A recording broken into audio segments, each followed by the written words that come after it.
إن الحمد لله نحمده ونستعينه ونستغفره ونعوذ بالله من شرور أنفسنا ومن سيئات أعمالنا من يهده الله فلا مضل له ومن يضلل فلا هادي له أشهد أن لا إله إلا الله وحده لا شريك له وأشهد أن محمدا عبده ورسوله قال الله تعالى في القرآن الكريم أعوذ بالله من الشيطان الرجيم يا أيها الذين آمنوا اتقوا الله حق تقاته ولا تموتن إلا وأنتم مسلمون يا أيها الناس اتقوا ربكم الذي خلقكم من نفس واحدة وخلق منها زوجها وبث منهما رجالا كثيرا ونساء واتقوا الله الذي تساءلون به والأرحام إن الله كان عليكم رقيبا يا أيها الذين آمنوا اتقوا الله وقولوا قولا سديدا يصلح لكم أعمالكم ويغفر لكم ذنوبكم ومن يطع الله ورسوله فقد فاز فوزا عظيما فإن أصدق الحديث كتاب الله وخير الهدي هدي محمد صلى الله عليه وسلم وشر الأمور محدثاتها فإن كل محدثة بدعة وكل بدعة ضلالة وكل ضلالة في النار أما بعد. Hadirin jamaah Jumat rahimakumullah, alhamdulillah segala puji dan syukur marilah kita haturkan kepada Allah Subhanahu wa taala.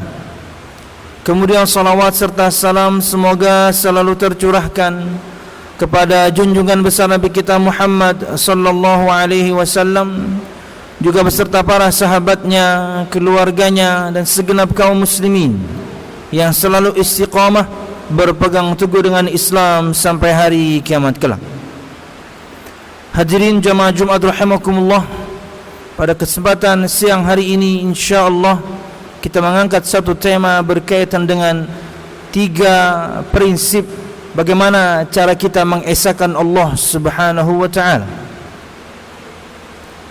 Jamaah Jumat rahimakumullah, langsung saja di antara begitu banyak prinsip yang disebutkan oleh para ulama berkaitan dengan bagaimana cara kita mengesahkan Allah Subhanahu wa taala adalah yang pertama, prinsip yang berbunyi dengan sebuah pertanyaan, yaitu untuk apa Allah Subhanahu wa taala menciptakan jin dan manusia. Satu pertanyaan yang besar dan juga tentunya dengan jawaban yang luar biasa besar dan juga agung. Prinsip yang dengannya kita mengetahui tujuan semua kita diciptakan oleh Allah Subhanahu wa taala, yaitu untuk beribadah. Allah Subhanahu wa taala berfirman dalam surah Az-Zariyat ayat 56, "Wa ma khalaqtul jinna wal insa illa liya'budun." Dan tidaklah aku ciptakan jin dan manusia kecuali hanya untuk beribadah kepada-Aku. Dan beribadah kepada Allah Subhanahu wa taala adalah satu tujuan yang dengannya semua rasul, semua nabi dan rasul Allah Subhanahu wa taala mengutus mereka. Dalam surah An-Nahl ayat 36, Allah Subhanahu wa taala berfirman, "Wa laqad ba'atsna fi kulli ummatin rasulan an i'budullaha wajtanibut taghun."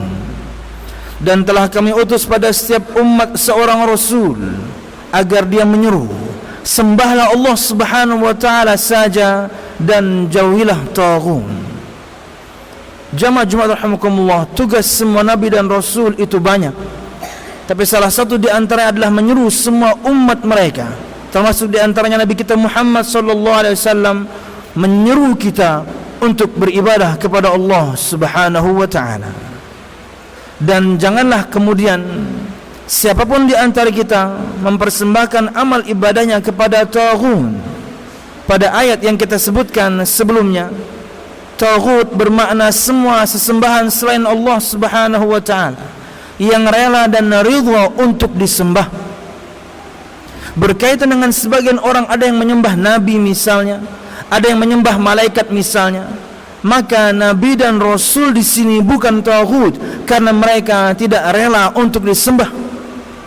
Maka taghutnya adalah syaitan yang menyeru manusia untuk menyembah si Nabi tersebut, atau yakni malaikat yang mereka seru kepadanya.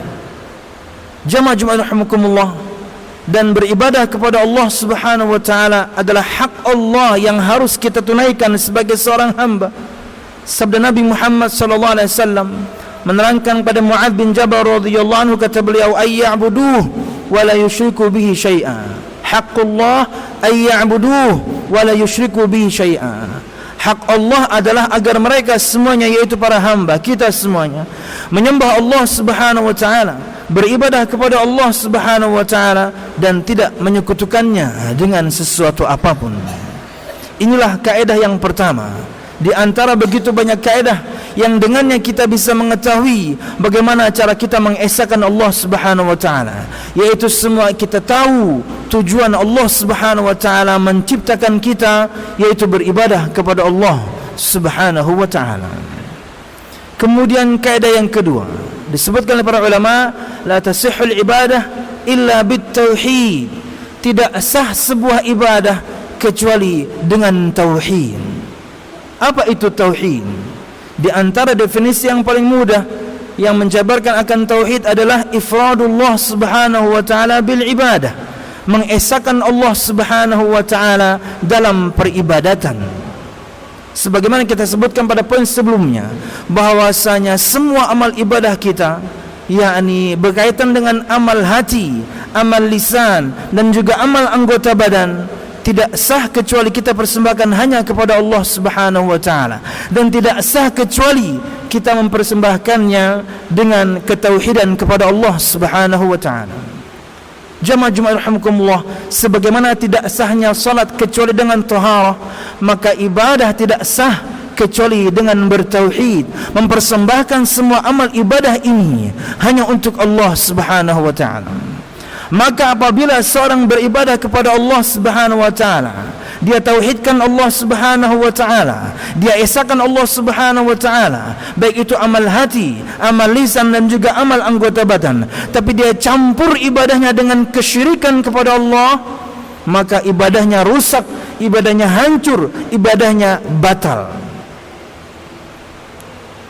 Makna yang mudah untuk memaknai kesyirikan adalah disebutkan oleh para ulama, taswiyatu ghairillah billah mimma huwa min khasaisillah. Menyamakan selain Allah dengan Allah dalam perkara-perkara yang itu adalah keistimewaan Allah Subhanahu wa taala. Dengan contoh mungkin lebih mudah. Di antara keistimewaan Allah Subhanahu wa taala adalah ada dalam asma dan sifatnya. Dan di antara asma dan sifat Allah Subhanahu wa taala adalah Allah As-Sami', Allah Al-Mujib, Allah Maha mendengar, Allah Maha menjawab doa. Maka ketika seorang mempersembahkan doanya kepada selain Allah, maka dia berbuat syirik. Sekalipun yang dia persembahkan kepadanya doanya adalah kepada seorang nabi, bahkan Nabi Muhammad sekalipun yang dia persembahkan kepadanya doanya adalah Jibril sekalipun, maka dia telah berbuat syirik kepada Allah Subhanahu wa taala, karena dia saat berdoa kepada Nabi Muhammad sekarang, dia berdoa kepada Jibril sekarang, dia berarti menyamakan selain Allah dengan Allah dalam keistimewaan Allah Subhanahu wa taala, yaitu Maha mendengar, karena Jibril tidak Maha mendengar, karena Nabi Muhammad tidak Maha mendengar. Karena Jibril tidak Maha menjawab doa, karena Nabi Muhammad tidak menjawab doa atau tidak Maha menjawab doa. Apalagi kemudian ada seorang yang mempersembahkan doanya kepada orang-orang yang levelnya jauh di bawah Jibril, orang-orang yang levelnya jauh di bawah Nabi Muhammad sallallahu alaihi wasallam. Sesoleh apapun dia orangnya, siapapun dia orangnya, sesoleh apapun dia, tidak pernah akan bisa mengalahkan kesolehan Nabi kita Muhammad sallallahu alaihi wasallam. Dan jika anda mempersembahkan doa anda pada Nabi Muhammad, anda berbuat syirik kepada Allah Subhanahu wa taala. Dan syirik adalah dosa besar yang paling besar. Dan menurut Imam Bukhari, Nabi Muhammad SAW bersabda, "Ala unabbi'ukum bi akbaril kabair." Maukah kalian aku kabarkan tentang dosa besar yang paling besar? Kata para sahabat, "Bala ya Rasulullah." Ya Rasul, kami ingin tahu apa itu dosa besar yang paling besar. Kata Nabi Muhammad SAW, "Al-isyraku billah." Berbuat syirik kepada Allah Subhanahu wa ta'ala, dengan definisi dan contoh yang tadi. Dan syirik kepada Allah Subhanahu wa ta'ala, jika ia syirik yang besar, maka menghancurkan, menghapuskan semua amal. Sebanyak apapun amal yang pernah kita lakukan, bertahun-tahun kita beribadah kepada Allah Subhanahu wa ta'ala, tak taunya kemudian di umur 40, di umur 50, di umur 60 kemudian kita berbuat syirik kepada Allah Subhanahu wa ta'ala. Puluhan tahun ibadah kita sebelumnya hancur, terhapuskan dengan perbuatan syirik kepada Allah, syirik yang besar. Az-Zumar 65, Allah Subhanahu wa ta'ala berfirman, "Walaqad uhiya ilaika wa ilal ladzina min qablika la in asyrakta la yahbatanna 'amaluka wa la takunanna minal khasirin." Dan telah diwahyukan kepada Muhammad dan juga kepada Rasul sebelum Muhammad satu wahyu. Apa itu? La in asyrakta, jika kamu berbuat syirik kepada Allah Subhanahu wa ta'ala, la yahbatanna amaluka, sungguh betul-betul amalmu akan hancur, amalmu akan gugur. Siapapun di antara kita yang faham bahasa Arab tahu bahwasanya jika ada fi'il mudhari' yahbata, jatuh, gugur, diawali kemudian dengan lam berharakat fathah menunjukkan penguatan, la yahbata, akan gugur. Atau sebaliknya, fi'il mudhari' yahbata kemudian disambung dengan nun taukid yahbatanna, betul-betul akan gugur. Salah satu di antara dua huruf ini saja disampaikan atau dicantumkan dalam firman Allah tersebut cukup. Entah lam di awal atau kemudian nun taukid di akhir. Tapi subhanallah, dalam ayat ini depan belakang Allah sebutkan penguat itu. La in asyrakta la yahbatanna amaluk. Jika kamu berbuat syirik kepada Allah, syirik yang besar, dengan contoh dan definisi yang tadi, la yahbatanna amaluk, sungguh betul-betul amalmu akan hancur, gugur, habis. Wala takunanna minal khasirin, kembali. Fi'il mudhari' yang kemudian diawali dengan lam fathah dan nun taukid di akhirnya. Salah satu di antaranya saja cukup, tapi subhanallah Allah menyebutkan di dua-duanya. Depan belakang Allah sebutkan la yahbatanna amaluk wa la takunanna minal khasirin. Dan sungguh betul-betul kamu akan menjadi orang-orang yang merugi. Syirik yang besar. Dan subhanallah, jika seorang na'udzubillah berbuat syirik kepada Allah Subhanahu wa ta'ala, syirik yang besar, dan sampai mati dia tidak bertobat kepada Allah, tidak sempat bertobat kepada Allah, maka tidak diampuni. Di mana dosa-dosa yang lain sebesar apapun bentuk dosanya, selama dia kemudian meninggal dan tidak bertobat kepada Allah, haknya Allah Subhanahu wa ta'ala. Allah bisa mengampuninya, Allah bisa mengazabnya karena level dosanya di bawah syirik. Tapi jika sampai mati masih berbuat syirik kepada Allah Subhanahu wa ta'ala, maka tidak akan diampuni. An-Nisa 48, Allah Subhanahu wa ta'ala berfirman, "Innallaha la yaghfiru an yushraka bihi wa yaghfiru ma duna dzalika liman yasha." Sesungguhnya Allah Subhanahu wa ta'ala tidak mengampuni untuk dipersekutukan dengannya. Artinya Allah tidak mengampuni dosa syirik orang yang sampai mati yang masih berbuat syirik, lain dengan orang yang sempat bertobat kepada Allah Subhanahu wa ta'ala. Ketika seorang sempat bertobat kepada Allah Subhanahu wa ta'ala, sekalipun syiriknya syirik yang besar, Allah Maha Pengampun. Ini untuk orang-orang yang sampai matinya tidak bertobat atau tidak sempat bertobat kepada Allah Subhanahu wa ta'ala dan syiriknya adalah syirik yang besar. Cukupkah sampai di situ? Tidak.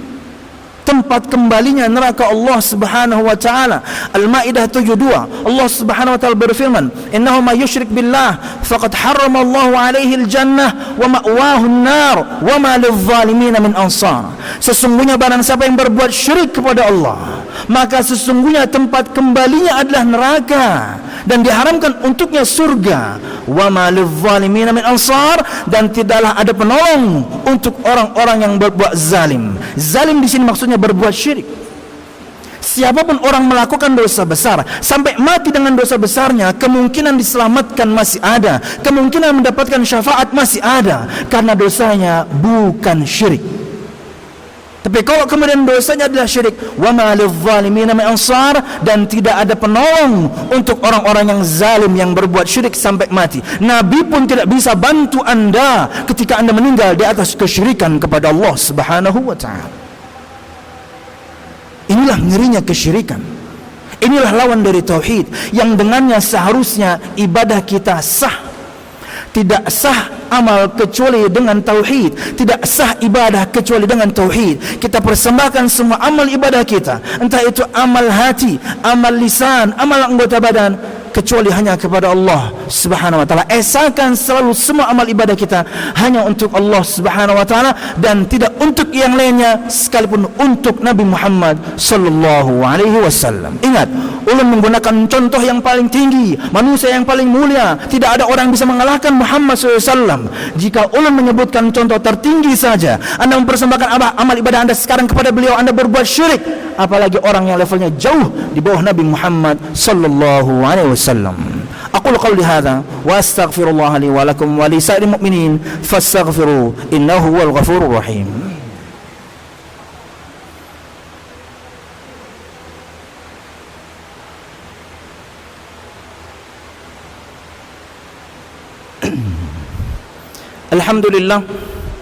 Alhamdulillahilladzi hadana li hadza wa ma kunna linahtadiya laula an hadana Allah. Wassalatu wassalamu ala asyrafil anbiya wal mursalin Muhammad sallallahu alaihi wasallam wa ala alihi wa ashabihi ajma'in alladzi haraba al-batil wa ayyada al-haq wa tamasa ar-radha'il wa ahya al-fada'il wa tammama makarim al-akhlaq وهدى الناس إلى صراط مستقيم صراط الذين أنعم الله عليهم من النبيين والصديقين والشهداء والصالحين وحسن أولئك رفيقا. Jamaah Jumat rahimakumullah. Dan kaidah yang ketiga juga adalah sebuah pertanyaan, sama seperti kaidah yang pertama. Apa yang dimaksud dengan ibadah yang tidak sah kecuali dipersembahkan hanya kepada Allah Subhanahu wa taala? Maka di antara makna yang paling mudah yang disebutkan para ulama berkaitan dengan apa itu ibadah adalah at-tadhallul lillah, at-tadhallul lillahi bit-ta'ah bimtithali awamirihi wajtinabi nawahihi. Ibadah itu adalah seorang hamba merendahkan dirinya, berserah diri kepada Allah Subhanahu wa taala dengan menjalankan ketaatan, dengan melakukan semua perintah dan meninggalkan semua larangan. Inilah makna ibadah yang paling mudah. Seorang hamba berserah diri, merendahkan diri di hadapan Allah Subhanahu wa taala dengan ketaatan, melakukan perintah dan meninggalkan larangan. Makna dari takwa itu sendiri. Jamaah Jumat rahimakumullah, semua kita diperintahkan Allah Subhanahu wa taala untuk bertakwa kepadanya, untuk taat kepada Allah Subhanahu wa taala. An-Nisa 59, ya ayyuhalladzina amanu atiiullah wa atiiur rasul. Hai orang-orang yang beriman, taatilah Allah, taatilah Rasul, ila akhiril ayat. Dan kita sebagai seorang muslim dan mukmin tidak punya pilihan kecuali taat. Al-Ahzab 36, Allah Subhanahu wa taala berfirman, "Wa ma kana lil mu'minin wa la mu'minatin idza qada Allahu wa rasuluhu amran ay yakuna lahumul khiyaratu min amrihim." Tidaklah patut untuk seorang mukmin dan mukminah jika Allah Subhanahu wa taala dan Rasulnya telah menentukan satu hukum, mereka punya pilihan dalam perkara dan urusan mereka tersebut. Tidak punya pilihan. Kita hamba Allah Subhanahu wa taala. Allah perintahkan sami'na wa ata'na. Nabi perintahkan sami'na wa ata'na. Sekalipun perintahnya, sekalipun ketaatannya, mungkin saja kalau Anda ukur dengan akal, enggak masuk akal. Coba siapapun di antara kita yang pernah umrah, siapapun di antara kita yang pernah haji, kemudian ketika dia tawaf dan dia berebut untuk mencium Hajar Aswad, Anda menanti hajian lama, apalagi umrohnya, apalagi hajiannya kemudian ONH biasa puluhan tahun, pakai haji khusus 5-7 tahun, pakai haji furada 300-an juta. Sampai di sana Anda berebut cium batu, mana otak Anda? Sampai di sana Anda berebut cium batu. Hajar Aswad itu batu. Umar bin Khattab sudah mengatakan waktu itu, "Inni a'lamu annaka hajar, la tadur wa la tanfa', laula anni ra'aitu Rasulullah qabbalaka ma qabbaltuk." Aku tahu kamu ini hanya batu, tidak ada manfaatnya, tidak ada madaratnya. Kalau bukan karena aku melihat Nabi Muhammad menciummu, aku enggak akan cium. Murni ketaatan kepada Allah Subhanahu wa ta'ala.